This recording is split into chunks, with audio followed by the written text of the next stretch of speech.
Olá, boa noite, Brasil! Boa noite, minha plateia mais linda, mais cheirosa. Tudo bem com vocês? Bom, gente, o caso de hoje, olha só, você que vive lutando contra a balança, sei, né? Se identificou agora, né? Então, que não, sabe aquele efeito sanfona que você engorda e emagrece, engorda e emagrece? Então, fica aqui comigo, que nós vamos falar sobre os mitos e verdades do sobrepeso. Mas agora, preste atenção, eu conversei com esse grande ator Edwin Luiz. Roda aí.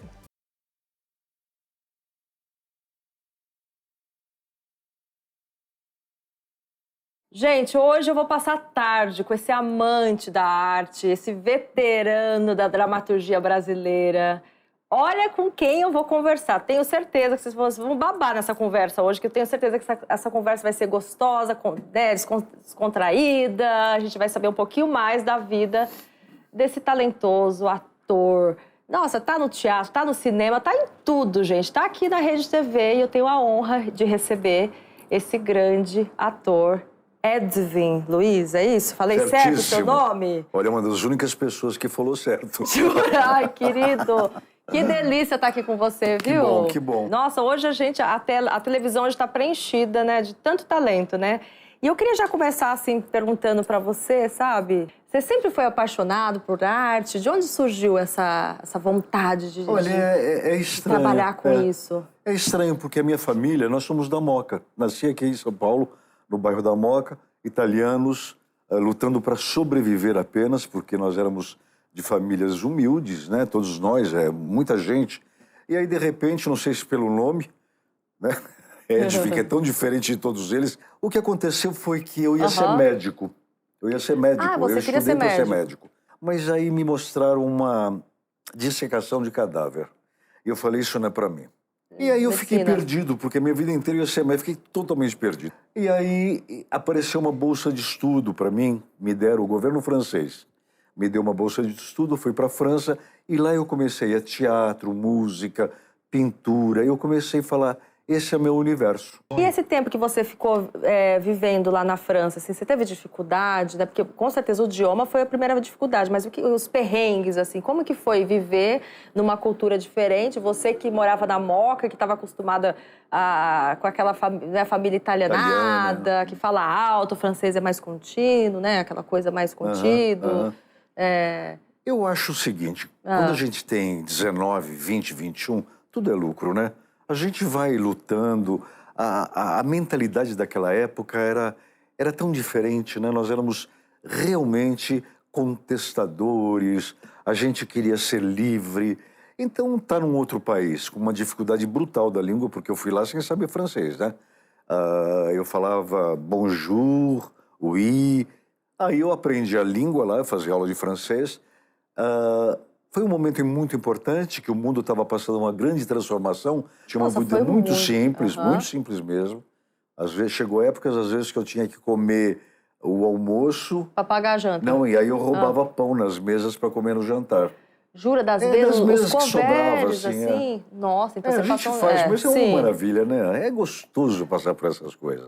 Porque acho que você acaba dando mais valor na vida mesmo, era gostoso coisas, porque eu pegava trens, né, viajando pela Europa, trem ou pela Europa de Leste, Grécia, e aí na mesma cabine tinha um latino-americano, tinha um russo, tinha um iugoslavo, e a gente se comunicando em várias línguas, né? Olha que legal. Um traduzia para o outro. Então você fez bastante amizade, assim, nessas viagens, assim. E você ficou lá estudando, assim, você arrumou algum bico, assim, para fazer algum trabalho? Não, era só a mesada do seu pai? Só a mesada do meu pai e a bolsa de estudo que eu tinha, que me dava alimentação e moradia e mais um pequeno recurso, mas era bem pequeno. E você morava nesses pensionatos, assim? Não, morava na cidade universitária. Não, meu pai me sustentou, tadinho, olha só. Meu pai me sustentou. Olha que vergonha, olha que coragem de eu dizer. Meu pai me sustentou até os 26 anos. E, assim, a sua família aceitou de você... Não quero ser médico, não gostei desse negócio. Imagina ter que ficar lá fazendo negócio na pessoa que acabou de morrer e tal. Meu Deus do céu. É horrível. Né? Porque a família sonha. Ai, meu filho vai virar médico, advogado. Aí, de repente, não, eu vou pro mundo das artes. Teve uma aceitação boa na sua família? Meus pais eram... duas gracinhas. Que legal isso, né? Porque às vezes a gente vê um pouco de... Eu era meio tirano, sabe? Eu era um pouco tirano com todo mundo da minha família, porque eu fui o último a nascer. Eu era mimado, eu nasci branquinho, com muito problema de saúde. Aí você então teve todo mundo problema me de mimava. Me saúde? transformei num tirano. Mas o que teve de saúde? Você tinha problema de saúde? Eu O nasci quê? com bronquite asmática, que naquela Ah, época era meio... Eles me contavam que eu ia muito para o hospital tomar injeção, mas eu não lembro, eu devia ter até 3 anos. Aí depois, sim. quando eu fui para o esporte, que eu fui ginasta olímpico, fui campeão brasileiro de ginástica olímpica. E aí eu desenvolvi, eu era mirradinho. Aí você cresceu. Cresci. Cresci pra época, né? Porque olha você. Olha você. Se eu tivesse nascido no mesmo tempo que você, talvez eu fosse um pouquinho mais alto. Ai, Mas na meu minha Deus. época eu tinha estatura mediana, mais de 70. Mas para quem nasceu para ser anão, eu era muito pequenininho. Eu era muito pequenininho mesmo nas sim. fotografias de classe. Tem um bando de garotos e eu aqui Sim. desse tamanhinho. Era impressionante. Faziam promessa, me levavam a pai de santo para eu crescer, para desenvolver. Jura? E Lembra eu, da na benzedeira? verdade, Você é coisa de benzedeira? benzer, com um barbante, fazer a medida daqui, aqui, daqui. E eu, na verdade, no íntimo, eu vou falar uma coisa horrorosa, me perdoem, eu queria ser anão. Jura? Eu acho que é essa síndrome de não querer crescer, o Peter Pan, né? Sim. Só que eu não sabia que era a síndrome do Peter Pan, eu não tinha esse conhecimento. Então eu tinha atração, eu queria abraçar, eu queria ficar pequenininho. E assim, quando você surgiu assim no palco, quando você falou assim, não, eu vou seguir essa carreira, como que foi? Você lembra quando você criou um grupo, né? Porque tem esses grupos de teatro. Você participou desses grupos, Não, assim? Não participou? Eu fui direto da França. Eu conhecia uma pessoa conhecida aqui em São Paulo, um ator chamado Paulo Ress. Ele era artista, ele estava se formando na EAD. Eu o conheci e falei, Paulo, eu quero fazer exame. É fácil. Eu te dou, porque era necessário ter o que a gente chama de réplica. Um aluno mais velho fazendo 2 personagens, né? Sim. Então, teria que ter alguém para me ajudar. Ele me treinou, aí eu fui lá, entrei em 2º lugar, no meio de 400 pessoas, Uau. sendo que o primeiro era um ator, o que ganhou o primeiro lugar, ele era ator infantil na Tupi. Ele começou crescendo, então ele já tinha experiência. Sim, já tinha experiência. Eu já. Nenhuma experiência? Eu tenho talento mesmo. Sério? Que bom, Quando né? eu falo talento, é talento para o que eu faço. Eu não estou falando que eu sou mais talentoso. Não, eu tenho talento para aquilo que eu... Você tem vocação para aquilo que tenho você... vocação. Aí eu prestei exame, me formei muito bem e já comecei a trabalhar. Assim que eu me formei, já me chamaram para fazer uma peça. E como que foi o primeiro trabalho, assim? Foi excepcional, né? Mas na EAD a gente montava... EAD é a Escola de Arte Dramática. Na EAD a gente montava espetáculos que era assistido por todos os intelectuais da época, pelos críticos. Então a gente já saía de lá com um certo nome formado. E na EAD eu me formei muito bem, fiz boas peças, bons trabalhos. Então me chamaram para trabalhar. E você não tinha medo das críticas, assim, no seu começo? Eu fui muito bem tratado. Porque você é virginiano quer fazer tudo mais que perfeito, né? Mais que perfeito. E aí, como que faz? Foi muito bem. Eu era grande promessa, eles diziam. E você foi convidado para fazer Escravizaura por conta do teatro, das pessoas? Porque tem os olheiros, né, do teatro. Vai lá, assiste uma peça. Foi um olheiro importante. Foi? Quem que te viu? Quem que te descobriu? O Gilberto Braga. Nossa, chega até arrepiei. O Gilberto Braga foi assistir a peça. Qual que era a peça? Era A Margem da Vida, que eu fazia com a Beatriz Segal. O Gilberto Braga foi ver a peça, ele precisava de um galã para a novela, e a peça era muito bonita, do Tennessee Williams, e aí ele viu, falou para o diretor, chama aquele ator, tal e coisa. Mas na época, eu fazia muito comercial, eu cheguei a fazer mais comercial, eu fui em 75, entre 74 e 75, eu fui o cara que mais fez comercial. Então, o pessoal que via novela me via nos comerciais. Os diretores, os produtores, o dono da televisão, eles me viam no meio da novela, das 8 na época, né? No break, fazendo às vezes você. 2 comerciais. Eu fiz muito mesmo. Ficou com medo? Porque você era do teatro, de repente vai pra televisão. Fiquei. Ficou meio bicho grilo, assim? Porque às vezes, né? Não, é que a intelectualidade brasileira, sobretudo a paulista, achava a televisão de 5ª categoria. E você achava? Eu também achava um pouco. Vamos ser sinceros, né? Achava. E até hoje eu tenho um pouco de problema, mas eu tenho um problema com uma coisa que é assim, o circo que é a televisão. O circo da televisão me desagrada. E aí, tá, você tinha um pouquinho de preconceitozinho ali, mas era normal da época. E tal. Mas aí, quando você... Eu fiquei encantado. Ó, você vai ser contratada agora pra fazer Escrava Isaura, vai ser protagonista ali, o galã, que vai ficar com a maravilhosa Lucélia Santos, que... E aí? Eu não tinha ideia, querida. Sabe por quê? Eu estudei a vida inteira à noite. Eu fazia teatro de terça, na época, a domingo. Eu não tinha tempo de ver televisão. Eu não fui criado com a televisão. A televisão sempre para mim foi uma coisa estranha. Então, quando me falaram que me convidaram para fazer, vou fazer. É para interpretar? Vamos lá, vou interpretar. Eu não tinha dimensão que era. Tanto que 4 dias depois que eu entrei no ar, eu já não podia mais sair à rua. Muito assediado? Mas foi imediato. E fiquei trancado. Eu fazia televisão e teatro à noite. Então aí você não queria muito sair por causa do assédio, não, eu assim? achava muito chato. Você achava chato essa coisa de Hoje eu não ligo mais. Hoje você não liga, mas no começo eu me incomodava. assim... Eu era um ator eu era meio esquisito. Eu fazia um pouco de resistência, sabe? E as críticas não falavam assim, porque hoje em dia, na mídia social, você não dá autógrafo, o povo já bota, sei lá, no paredão lá, assim, sabe?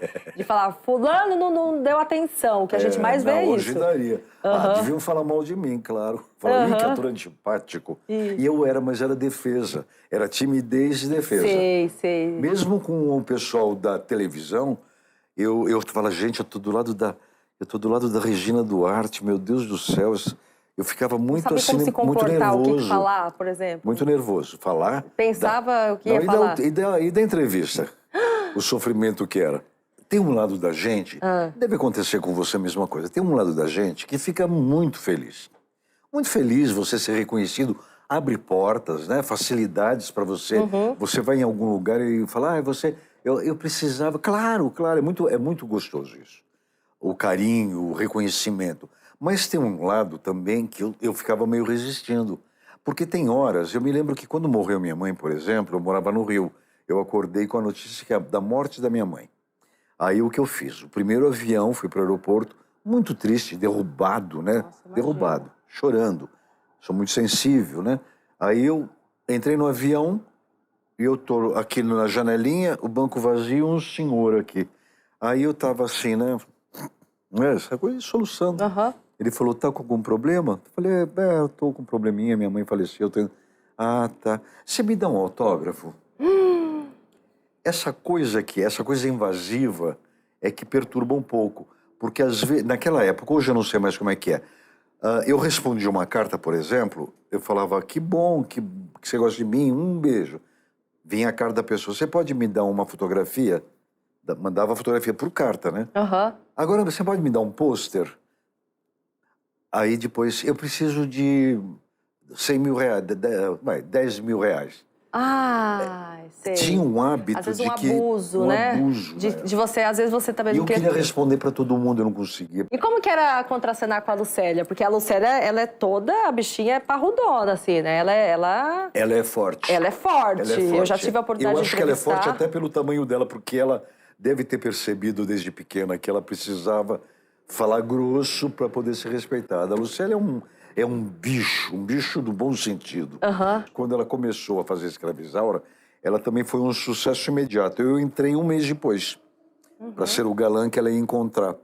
Então eu comecei a gravar, não conhecia ninguém. E estava na época do gravar com antecedência o Hoje é um Novo Dia. E me colocaram lá no meio sem nunca ter entrado no lar das pessoas. A Lucélia me agarrou, cara, com uma força, e falou, você fica do meu lado. Porque ela sentiu que eu estava meio intimidado, né? No meio novo de ali, todos né? os atores mais importantes da TV Globo, né? E ela pegou minha mãe e falou, você não sai perto de mim. E eu fiquei agradecido a ela o resto da minha vida. A gente é amigo até hoje.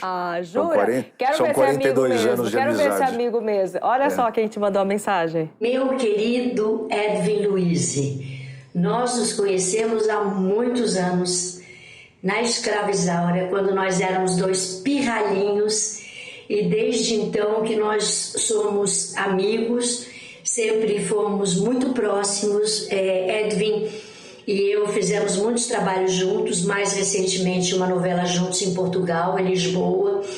Somos muito parceiros.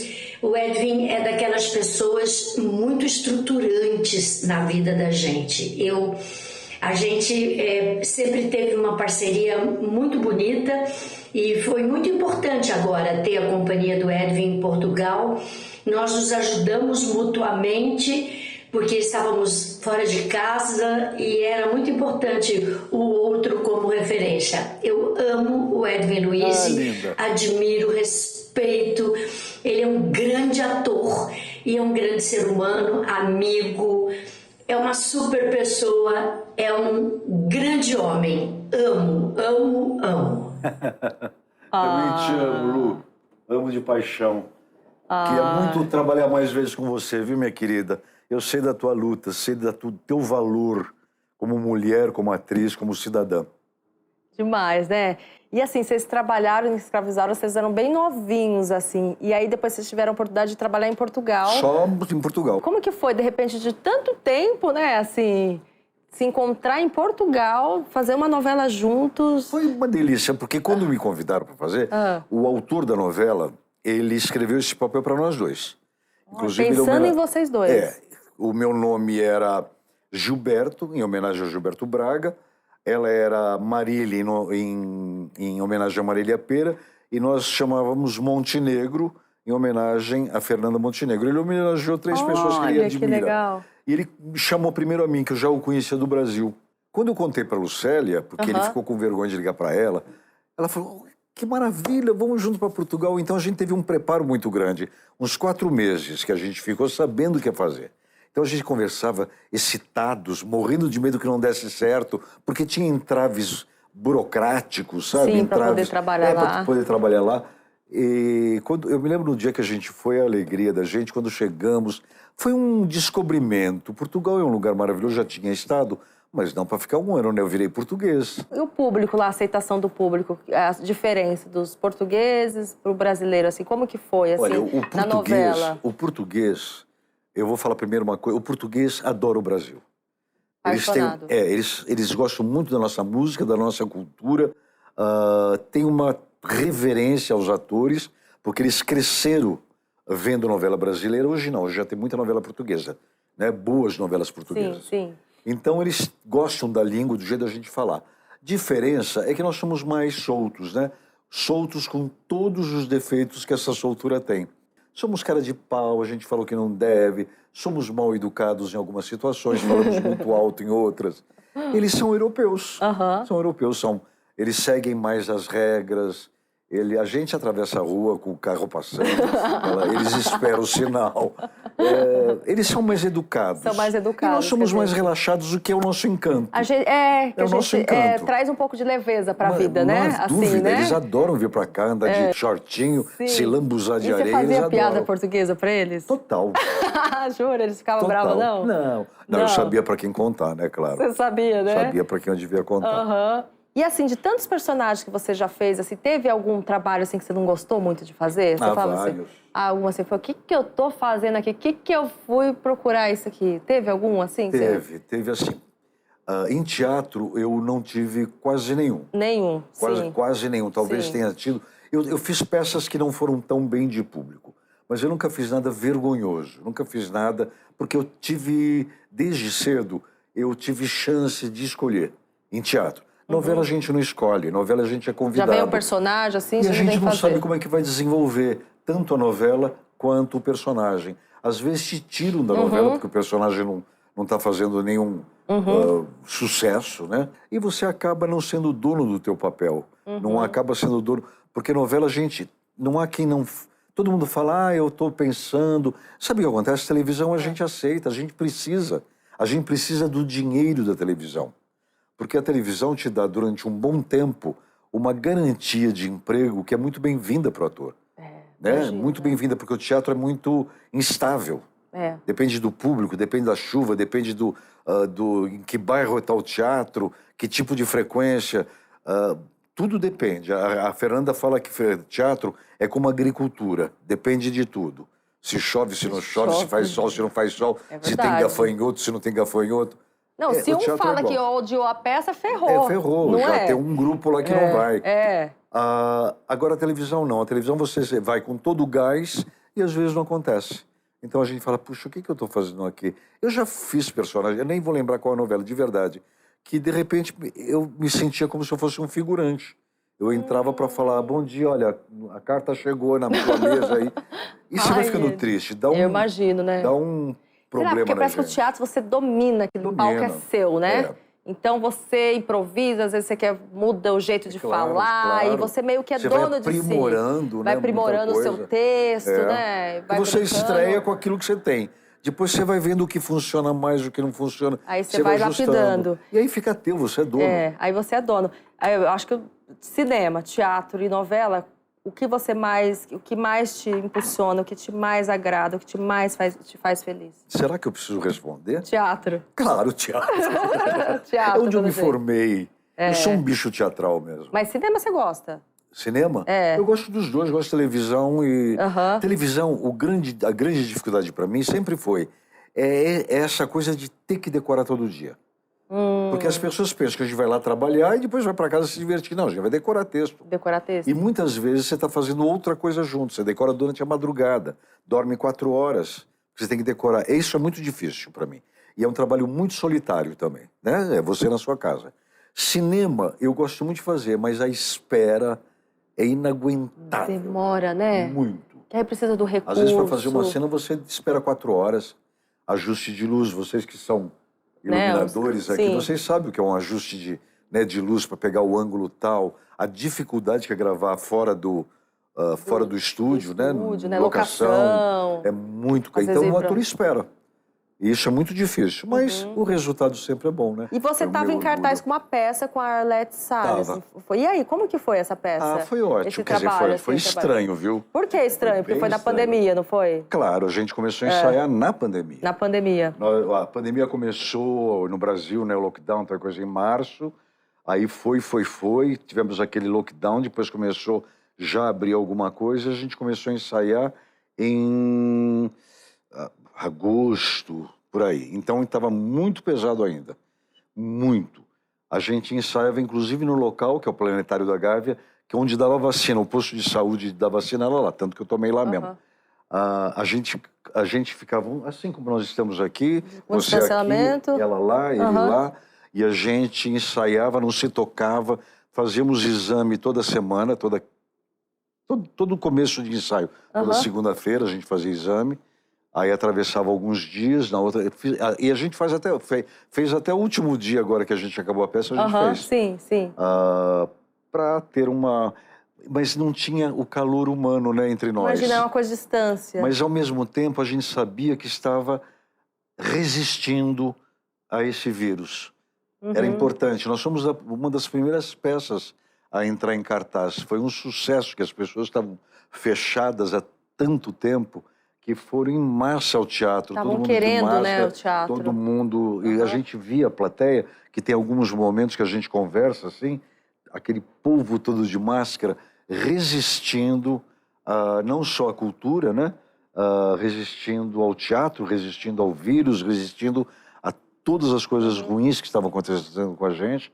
Enfim, foi uma coisa para guardar para o resto. Até um aprendizado, eu acho que daqui uns anos assim. a gente vai lembrar, nossa, eu fiz teatro na pandemia daquele jeito que era. Isso é bacana pra gente. Tem história, né? Tem história para contar. história. E você chegou a pegar Covid? Não. Que bom, Eu sou né? dos que não peguei. Graças a Deus, porque Não, muita todo mundo gente, à minha volta né? pegou. Todo mundo à minha volta pegou. É. Meu filho pegou, minha nora pegou, minha neta pegou, todo mundo pegou. Falando em filho, né? Queria entrar um pouquinho na sua intimidade, assim, familiar. Eu achei tão legal essa história. Do meu filho? O seu filho surgiu... Não, filho criado já, né? Já criado. Então, como que, né? Eu Porque... amo de paixão. Como é um que... amor... Nossa, achei eu muito sempre ouvia legal. falar em amor incondicional. Sim. Eu sempre ouvia falar isso. E você não entendia muito o que era não esse amor? entendia, mas eu falava, que pena, eu vou passar pela vida sem entender. O que é Porque o às vezes amor você ama uma incondicional? pessoa, mas é um outro tipo de amor. Quando o Cláudio surgiu na minha vida, e surgiu de uma forma sem querer, né? Conheci os pais, aquela coisa toda. Aí, de repente... Você era amigo dos pais, só pra gente entender. Conheci o Cláudio pequenininho. Sim.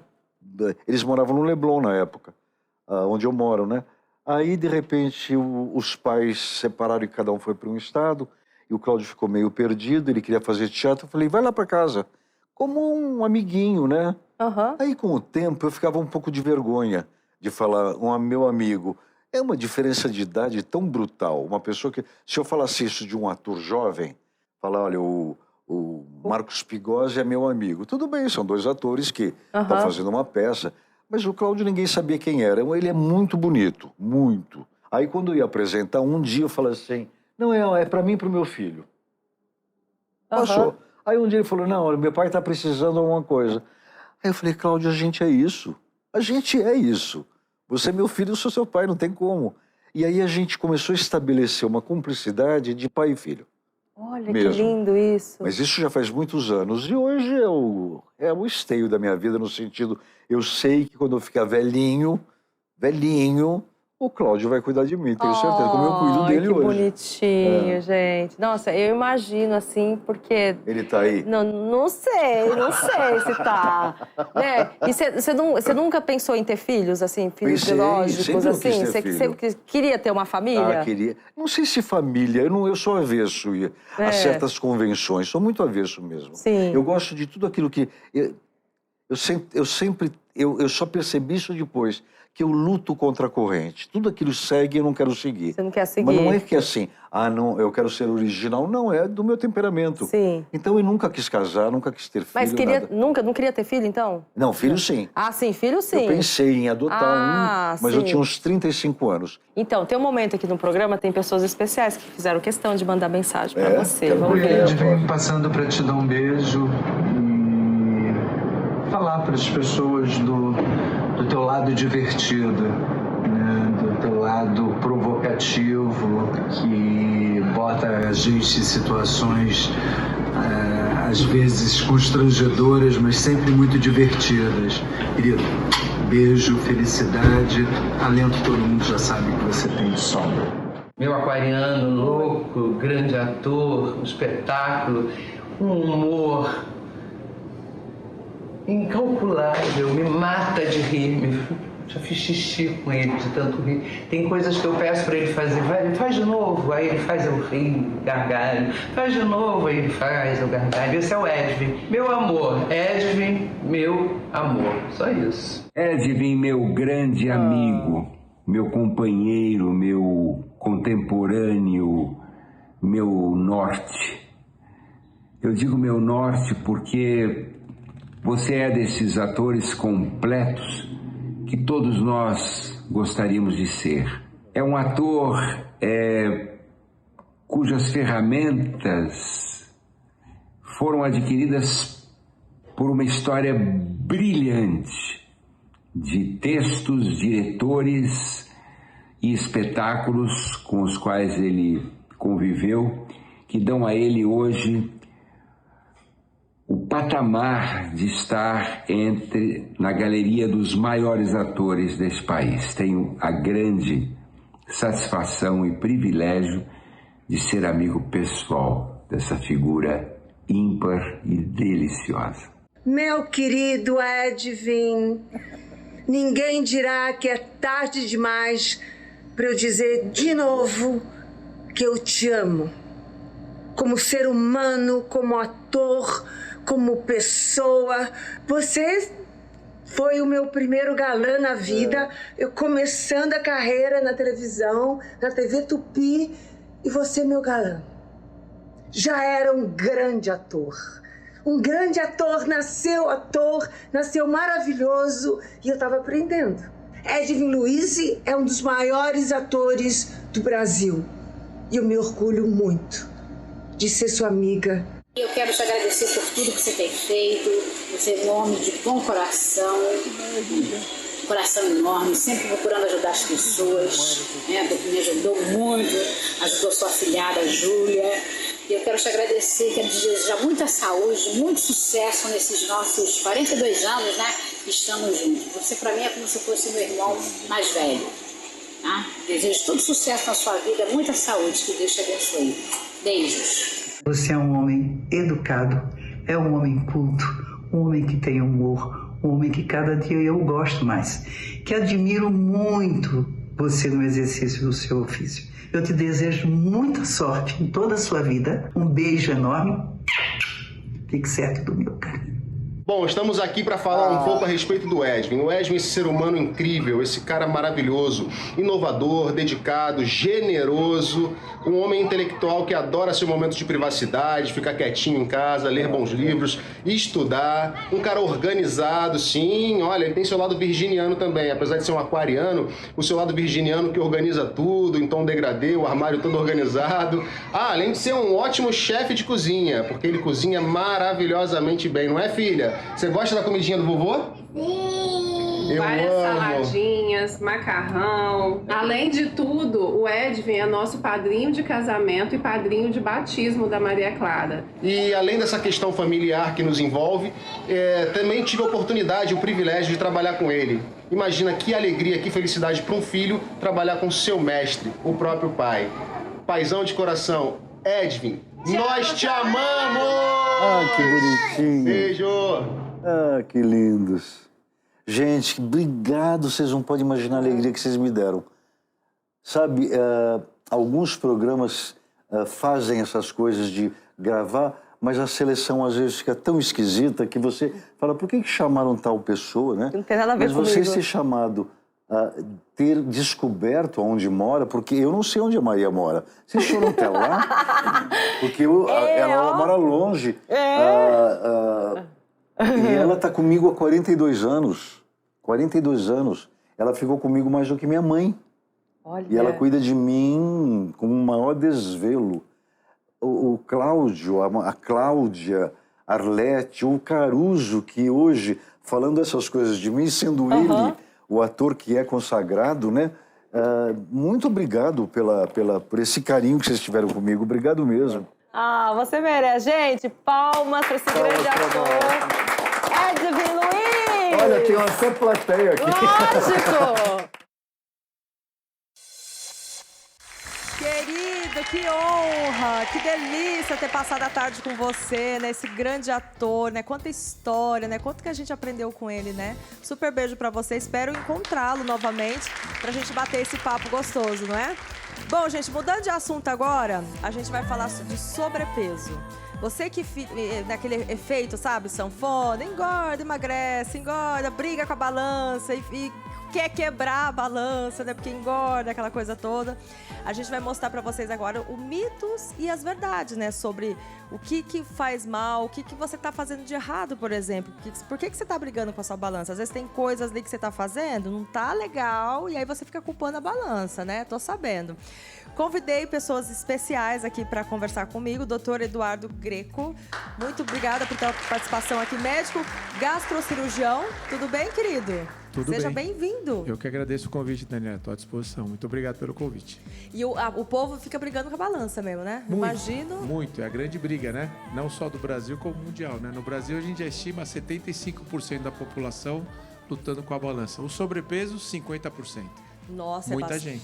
É uma porcentagem grande, não é? Muita gente. 100 Muita milhões de gente. pessoas.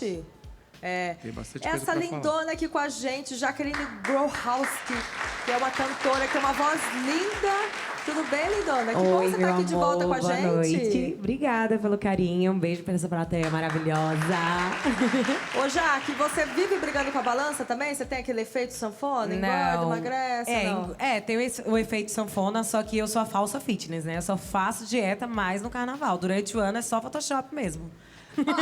Sério?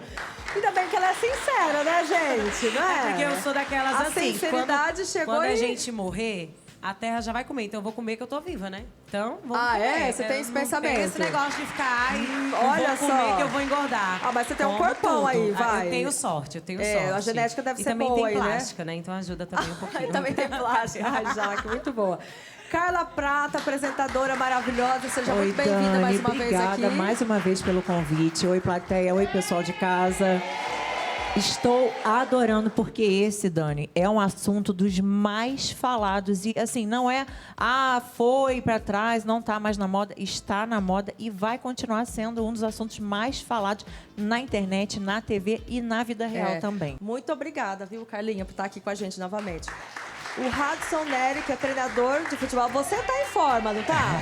Você tem problema com a balança também? Boa noite, Dani. Boa noite, plateia. Boa noite a todos. Obrigada Sim, por estar aqui. Eu procuro sempre manter a boa forma, né? A imagem sempre. Eu que sou ex-atleta também. Ou seja, tem que sempre se preocupando com isso, né? Porque também é saúde, né? Então a gente tem que estar sempre... Mas você briga com a sua balança? Brigo. Depois que eu deixei de jogar, tem praticamente 7 anos já, e eu tenho brigado. Até porque participei de reality que a gente teve o efeito sanfona. No BBB perdi 8 quilos em 20 dias, agora no Power perdi também 7 quilos em 2 meses e 15 dias, ou seja... Tô tendo esse problema. Tá tendo esse problema? Sim, tô tendo. Uau, não é fácil, né? Eu imagino que você ficar preso, aí você muda a sua rotina de alimentação. A idade chega também, a gente tem a preguiça de treinar. A idade chega, você é muito jovem, vai. Já tem meus 4.1, já tá pesando. Gente, muito novo, você tem um aninho mais do que eu, tá super jovem, né, gente? Vocês não acham? Obrigado. Mona Lisa Moura, gente, você tá com um decote ali, a mulher tá, olha, toda trabalhada no dourado. Tudo bem? Toda brilhosa, tudo bem, é um prazer estar te conhecendo pessoalmente. Ah, lindona, seja muito bem-vinda aqui com a gente, viu? Obrigada. E meu falar, você fez uma dieta que você emagreceu bastante, né? Na verdade, eu vi aqui que todo mundo briga com a balança, mas eu acho que eu sou a que mais brigo de todos eles aqui, porque é uma luta constante. Inclusive, eu tô num período que eu engordei novamente e eu tô voltando a emagrecer. E é uma briga constante. Eu já fiz procedimentos... de plástica, já fiz cirurgia bariátrica, engordei tudo de novo, mas isso aí a gente vai contar no decorrer da conversa. Uau! Sim, é uma luta mesmo. Nossa, não é fácil. É um assunto que bomba mesmo, né, doutor?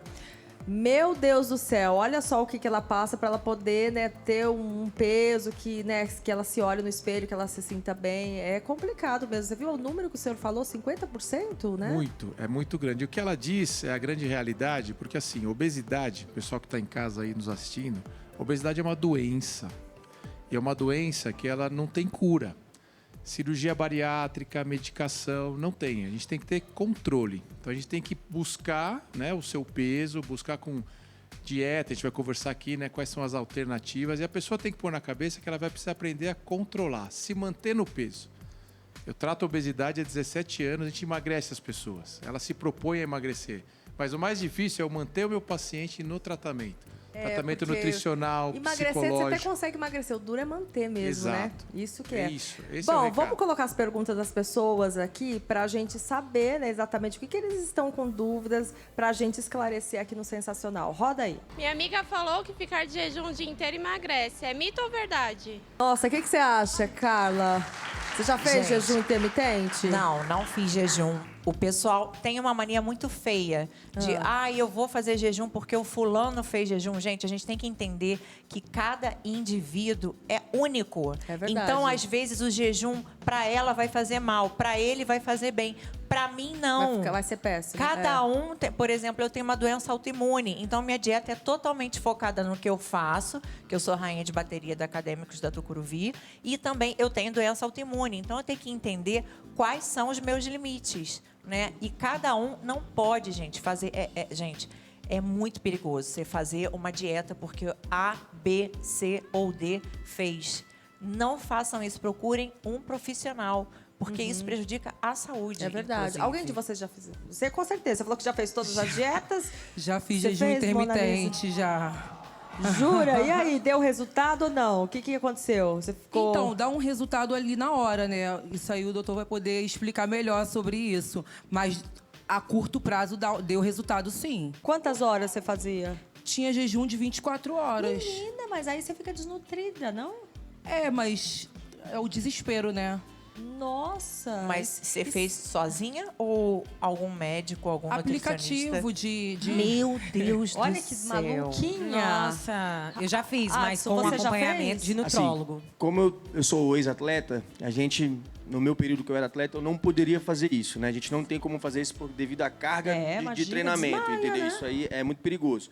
O doutor mesmo pode falar isso. Então, assim, eu não tive como fazer isso. Porém, muita gente, como a Carla falou, muita gente procura fazer isso porque houve o fulano, o ciclano e o Deltrano. Isso é muito perigoso. Ô, doutor, é mito ou verdade essa coisa de fazer o jejum e ficar sem comer e emagrece? É o grande mito, né? Então, é como mito? ela bem pôs, é um mito, né? Então, você...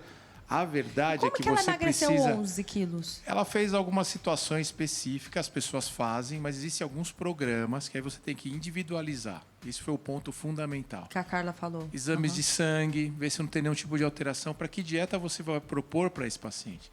Um período curto de jejum, se não for um programa bem estabelecido com o médico, com os horários, não é que é um jejum, o cara fica X horas. Existe o tempo que ele para de comer e depois ele precisa se alimentar.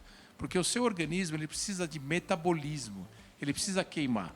Se você ficar muito tempo sem se alimentar, ele não entende que você está de dieta ou se você está perdida na floresta. Ele cria reserva para te sobreviver. Então, num período, ele até guarda gordura. Por isso que o ideal é dietas fracionadas várias vezes, com acompanhamento e atividade física. Então, a história do jejum pode ser um grande tiro no pé da pessoa. Vamos colocar mais uma pergunta, mais uma dúvida? Roda aí. Vi na internet que janta tarde contribui para o sobrepeso. Mito ou verdade? Vocês jantam tarde? Eu tento jantar mais cedo. É difícil, mas eu queria jantar 7h30 da noite, mas às vezes eu não consigo, porque é complicado, né? Assim. Eu janto mais ou menos umas 8 horas da noite. Mas é aquilo que eu falei, depende do que ela janta, a quantidade que ela janta, o que tem ali, né? O que tem ali no prato dela. Então, se ela jantar tarde, de repente uma canja, tá ok. Se ela jantar tarde, de repente, sei lá, 300 gramas de carboidrato, mais gordura, Proteína. mais bacon, mais...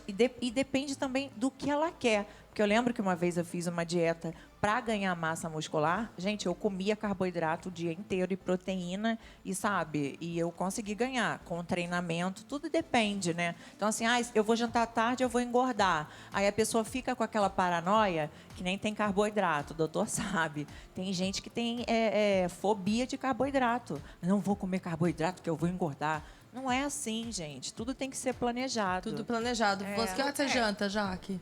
Olha, quando eu faço dieta, assim, geralmente eu gosto de jantar mais cedo, só que eu sempre como proteína, salada. E aí eu sinto muita fome, porque o meu organismo é muito acelerado. Quando chega 10 horas, 10h30 da noite, eu faço um suco que é com abacate.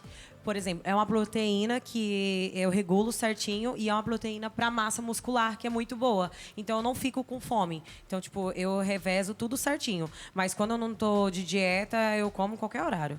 Qualquer horário? Qualquer horário. E você, Mona Lisa, você janta cedo ou não? Então, eu evito até jantar, na verdade, né? Comida, né, propriamente dita. Porque até onde eu sei, né, de vários médicos, várias pesquisas que eu fiz... quando a gente come à noite, o nosso corpo é como se fosse o nosso organismo é diurno. Nós somos seres diurnos. Quando a gente chega à noite, tende a descansar, né? Então, todo o nosso corpo já começa a trabalhar menos do que durante o dia. Então, eu vou e evito dar esse trabalho maior pro meu organismo. Qual que é a sua última refeição do dia, assim? Que horário que você come? Não, eu não tenho um horário certo para comer, mas eu tento comer antes das 8 horas da noite. Antes das 8. Dependendo do horário de que cada um vai dormir também, né? Porque tem gente que dorme tarde. Eu sou uma pessoa que durmo tarde. Meia-noite eu tô acordada. O que também e você, é ruim, que hora né? você janta? Hoje eu me encontro num processo completamente desregulado. Não sei, não tenho hora Você tá todo vida louca, né? todo comendo. Antes você já dormia com as galinhas, jantava com o galo, agora tá como? Exatamente, mas na época de atleta era bem reguladinho. De manhã cedo, tomava o café da manhã entre 7h30 e 8 horas. Treinava o almoço entre meio-dia e meio-dia e 30. Tinha o lanche da tarde até depois do treinamento, entre 5 horas, 5h30. Janta às 7h30 e praticamente lanche da noite entre 22 horas. Sempre fazia essas E que refeições hora que você reguladinhas. dormia? Dormia cedo também? Entre 11 horas e 11h30. Tinha que ter 8 horas de repouso, né? Que a gente sempre costuma dizer que o atleta precisa ter. Né? Mas hoje em dia, esquece.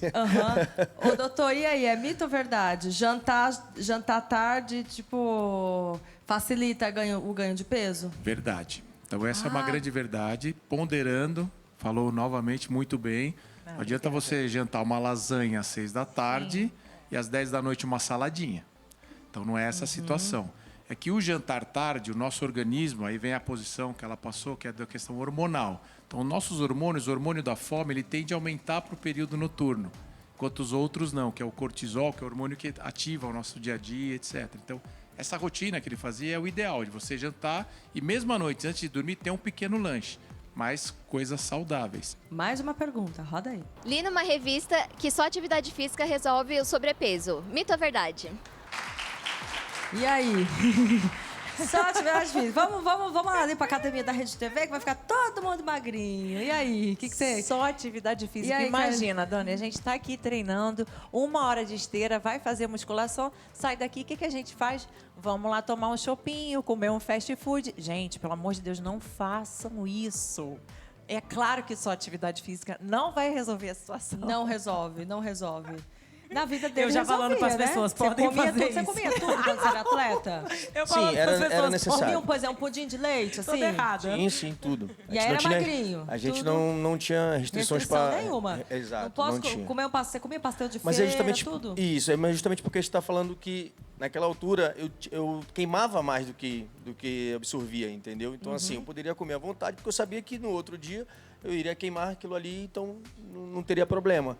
Mas é muito complicado. E você não tinha que pagar, né? Tipo assim, por exemplo, você não tinha gordura acumulada, né? Porque, por exemplo, quando a pessoa às vezes quer emagrecer, se ela tem uma gordura acumulada, por mais que ela treina, né? E ela come de novo, muita quantidade, aí ela não vai conseguir queimar aquilo e vai queimar só o que ela comeu, né? Mas ela não vai conseguir... Eu tive um exemplo na altura, eu era atleta de futebol, né? Era jogador de futebol.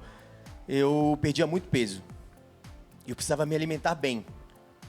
Teve alguns jogos, isso logo no início da minha carreira, que eu perdia 3 quilos, 3,5 quilos numa partida. Só que eu terminava lá debilitado. Porque eu não tinha mais o que queimar. Eu não tinha mais ali a gordura ali, o meu corpo estava exigindo, estava precisando e eu não tinha. Então eu passei a fazer um tratamento, né? Justamente isso, com o endócrino e tudo, para que ele pudesse ver onde é que a minha necessidade. Porque eu perdia muito peso durante a minha 90 Nossa, 3 quilos numa jogadinha? Mas eu cheguei a perder 4. Ô, doutor, qual é a porcentagem, por exemplo, entre comer e exercício físico, assim, para você ter um peso? Assim, eu já ouvi falar assim, 70% é a boca e os outros é a academia. É isso ou não? É mito? É mito, né, que você vai fazer exercício físico e você vai emagrecer. Isso é mito. Isso é mito. Sim, inclusive, as pessoas que fazem muito exercício físico, elas podem ganhar peso de balança, que é uma outra situação que a gente depara. Meu amigo ali, a gente vai calcular o índice dele de massa corpórea, pode ser alto, mas é músculo. Então, às vezes, a pessoa está com um peso maior, só que a balança é músculo, porque ele ganhou massa magra, né? Então, isso é um grande mito. Essa porcentagem, o ideal para emagrecer é não comer, é dieta. Dieta equilibrada e balanceada. O exercício... ele serve, num primeiro momento, para te dar condicionamento físico, é para você ter saúde, melhorar o seu aspecto cardiológico, pulmonar, para isso que a gente faz atividade física. Se você fizer uma atividade física maior do que a sua ingesta, você vai emagrecer. Então, a proporção, não existe uma regra. Quanto mais você fazer de atividade e tá comendo menos, você vai queimar mais, vai perder mais peso nesse sentido, entendeu? Mais uma pergunta, roda aí. Minha mãe vive querendo emagrecer. Ela usa medicação para isso. Diz que não causa dependência. Mito ou verdade? Eu acho que causa sim. Cara, você já tomou remédio para emagrecer? Então, eu ia até falar sobre... O que acontece? As pessoas, elas são imediatistas.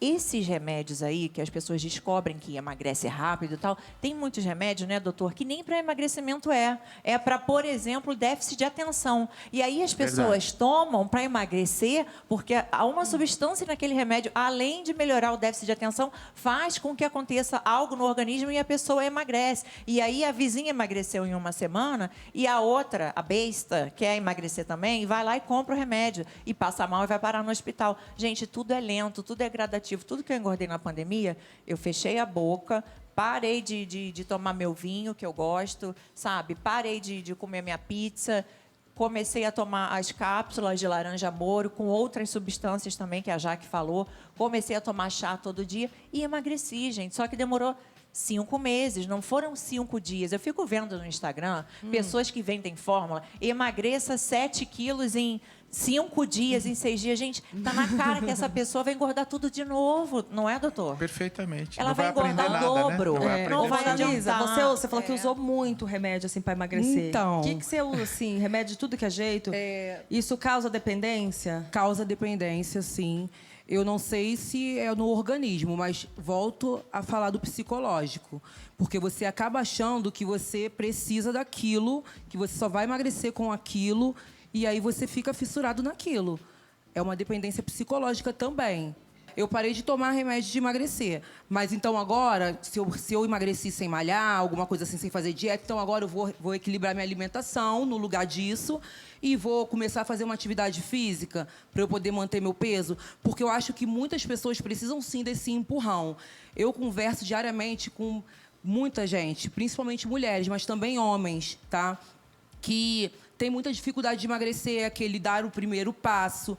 Às vezes, para as pessoas falarem, ela que já malha desde 15 anos, você que tem uma vida saudável e tal, às vezes eu acho até um pouco fácil, sabe? Para quem já está acostumado a fazer isso. Imagina você, uma vida inteira, um exemplo, 30 anos, pessoas que começam a se tocar, não, agora eu preciso emagrecer pela minha saúde, com 30 anos de idade.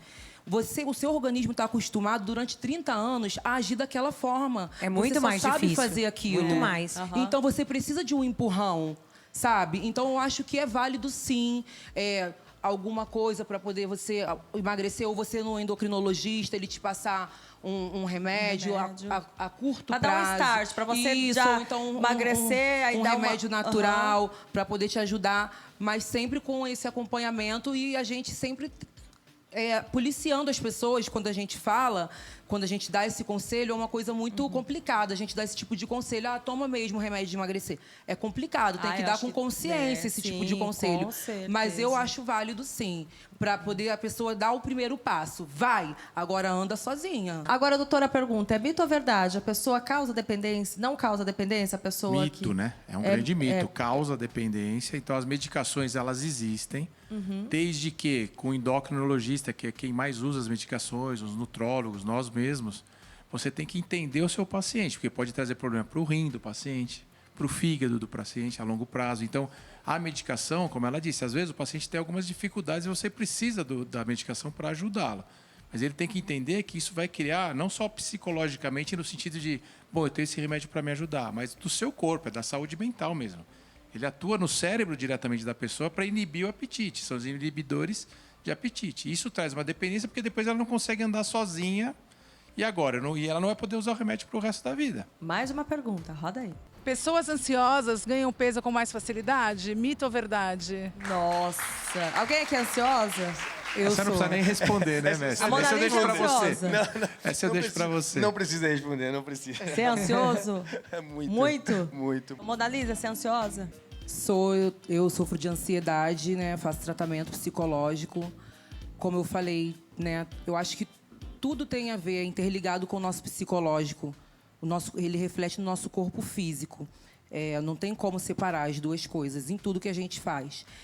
Eu acho que a ansiedade, assim como ele falou, não só pelo fato, essa pessoa deve ter perguntado por causa, assim, por conta da comida. Quem é ansioso come mais. Comida, né? Mas eu acredito que a ansiedade, ela também faz com que você engorde, né? Tenha tendência a engordar, porque você dorme mal, né, doutor? E dormir mal também prejudica o nosso equilíbrio do nosso peso.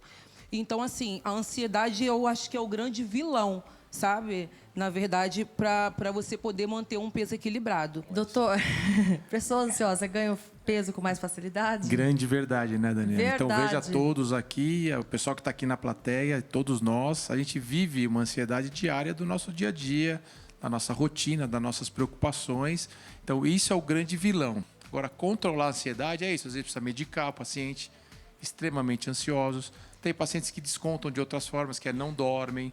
Tem pacientes que ficam viciados em academia, muito exercício físico, até se machucam. Então, a ansiedade vive hoje, nesse mundo nosso, e pós-pandemia, Não, e tem gente que fica com dieta, fica insuportável também, vamos falar a verdade? Também, Tem gente que Nossa, eu fico suportável, eu fico. Você não é? E Nossa, esse é um menina, outro você não pode grande me olhar erro, viu? torto. Não, eu fico Por isso que eu louca. falo, tem gente De que fala, os dieta, eu gordinhos fico são louca. mais Não, tem que ficar simpáticos, só em assim, porque casa. eles Eu são mais trabalho felizes, eu humanamente. acho. Porque é isso que você disse é uma grande verdade, um grande olha, erro. Eu fico estressada, eu choro, fico muito chorona na dieta. Qualquer coisinha que você fala, você me olhou assim, eu já acho que ele já começa a chorar. Se você, tipo, um namorado, A pessoa por tá exemplo. de dieta, quer que a família ou alguém inteira que esteja trabalha junto comigo. e briga com a família, com a casa Ah, inteira, é né? verdade. Meu marido não me ajuda de jeito nenhum. Eu falo, mas eu entendo, ele tá lá.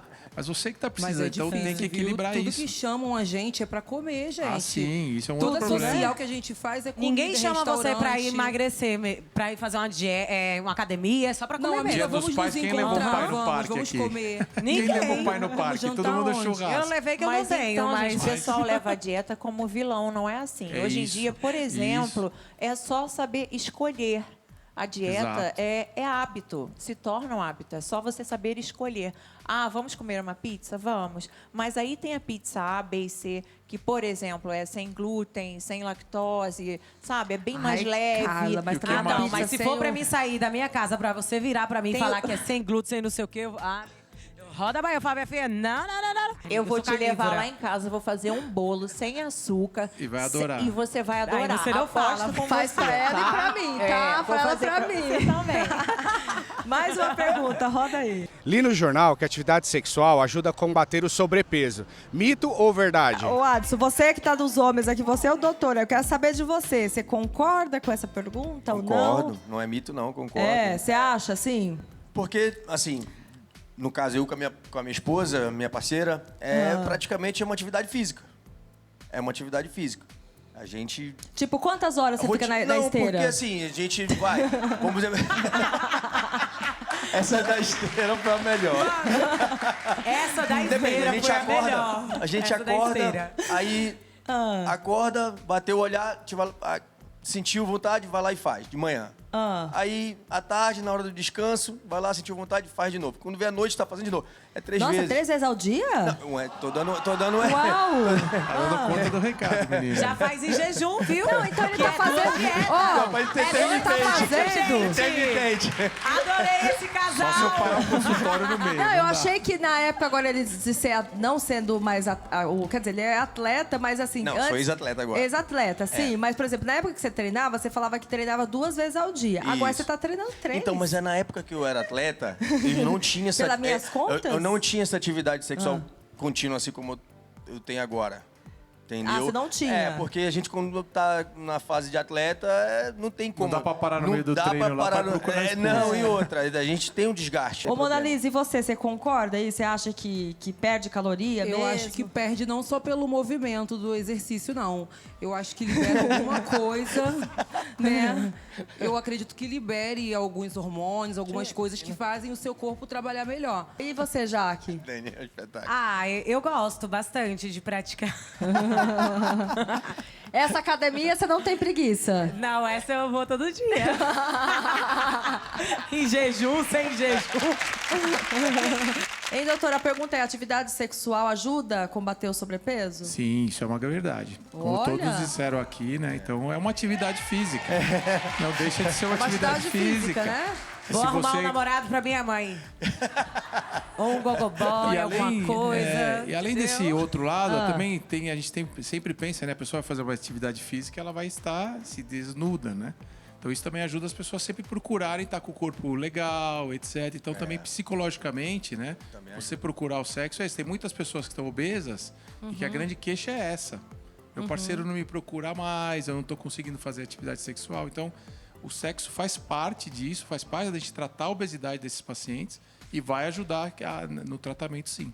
Com Ô, certeza. doutor, é verdade que tem uma conta, assim, que a gente consegue calcular se a gente está sobrepeso ou não? Tem essa conta? Você vai Sim. nos ensinar a fazer essa conta? Legal, vamos. É o índice de Bora. massa corpórea. Porque tem uma conta, né, Vamos doutor? lá. Como que é essa conta para saber se a gente está sobrepeso? Isso, que é importante, né? O pessoal em casa aí pega o papel, vamos anotar, vamos ter uma ideia, né? Para dar uma noção inicial de onde você está situado numa classificação de obesidade. Claro que o ideal é, no consultório, a gente faz o que a gente chama de bioimpedância, que aí é uma balança especial que a pessoa sabe a quantidade de massa corporal dela, a quantidade de água, de gordura, de músculo, tudo bonitinho. Mas pelo IMC, que é Índice de Massa Corpórea, ela vai ter uma ideia em casa onde estou. Se estou com o meu peso normal, já, né? Olha. se estou no caminho do sobrepeso ou se eu já estou obeso. Então, esse índice é uma conta matemática simples. Pega em casa o papel, é o peso, seu peso, divide ele pela altura ao quadrado, ou altura vezes 2, né? Então, a pessoa tem 100 Aqui, a quilos conta ou tá 1,60 aqui, ó, no telão. Olha lá, Então, tá olha lá, ó. legal. Então, é o peso dela. Então, vamos dizer, a pessoa tem 100 quilos e uma altura de 1,60 m. Então, ela vai pegar 1,6 vezes 1,6, dá um número. E aí vai dar essa tabela que a gente mostra, tá certo? Que é a classificação de obesidade. Então, se esse número, seu peso pela sua altura quadrada, deu até 24,9, você está com o seu peso normal. Normal. De 25 a 29,9, sobrepeso. Aham. Acima de 30, obesidade. E aí os graus de obesidade: leve, moderada, severa, que a gente chamava antes de mórbida, hoje se classifica como severa, e o super obeso, que você sabe que já é o índice acima de 50. Então, por exemplo, se a pessoa já está com um pouco de sobrepeso, é interessante ela procurar um especialista Então, para poder fazer uma orientação, né, mais certeira ali, né, para poder ver Como a gente disse no começo, né, Daniela, 50% das pessoas já estão nesse índice de sobrepeso. Meu Deus. E aí olha começa só. aquele caminho que é mais fácil ganhar peso porque entra o lado psicológico, que é o desânimo, a autoestima vai lá para baixo. E aí você vai individualizar, como a Carla disse no começo do programa, cada indivíduo ou o seu tratamento. A gente estava aqui, né? Você viu a continha que a gente fez aqui. Se cuide, se preocupe com a saúde, que a saúde é nosso bem maior. Se a gente não tem saúde, a gente não consegue cuidar da nossa família, a gente não consegue viver, não é? Então eu quero agradecer a presença do Dr. Eduardo aqui. Muito obrigada, viu? Ajudou bastante a gente aqui, tá? Foi um prazer, muito Obrigada. bom. Parabéns pelo programa, pelo sucesso. Obrigada. Jaque, muito obrigada, Obrigada, lindona. meu amor. Obrigada, viu? Carlinha, Obrigada. muito obrigada pela sua presença aqui, Dani. né? Obrigada mesmo. Espero ter ajudado alguém aí do outro lado, viu? Arrasa no carnaval. E você tá com programa, Tô com o programa Selfie todo domingo aqui na Rede TV. Sucesso sempre, Obrigada. lindona. Obrigada por ter vindo, viu? Adson, muito obrigada também pela sua presença, Eu que tá? agradeço, Dani. Está sempre à disposição aqui com o seu programa, que é maravilhoso. Mona Lisa, lindona Obrigada. também. Muito obrigada, viu? Eu que agradeço pela oportunidade de poder conversar sobre um assunto que influenciou tanto na minha vida. É isso aí. Continua aí, cada vez mais linda. E se cuidando, tá? Gente, lembrando que toda semana, toda quinta-feira, a gente tá aqui na telinha da Rede TV. Muito obrigada pelo carinho, pela audiência. Um super beijo pra você, uma excelente noite e até mais.